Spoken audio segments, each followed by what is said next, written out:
It's refreshing to come back to a PD like this and remember why I fell in love with science.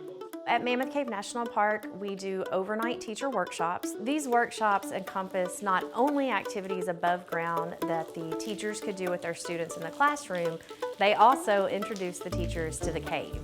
We try to do different cave tours that the teachers may be able to bring their students back to once the school year begins. We take them in the historic section and we talk about history. This was the final resting place for someone thousands of years ago. Or we'll go into a different section of the cave and we'll talk about geology, the minerals in the cave, and that way they can learn about the different topics that could be covered when they bring their students back to the park. It's right here in our backyard. We're given the opportunity to see that and see, you can take a map of this cave that we just saw and play a game and learn the mapping skills.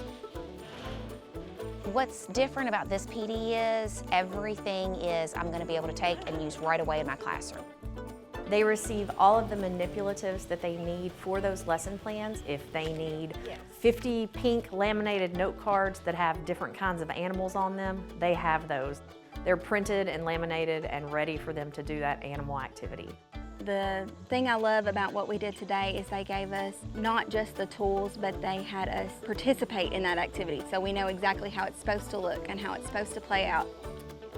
They're not like super long, like, oh, I'm gonna need a whole class period. I could just even use it at the beginning of my class to get the kids thinking like scientists, or an inquiry kind of based bell ringer type question to get them going and thinking about science for the day.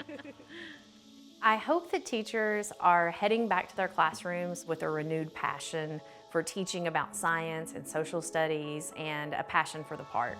A lot of the PDs, unfortunately, that teachers sometimes go to are just sitting in a room and listening to somebody present things to you. This type of PD is so much more beneficial for teachers. It really is.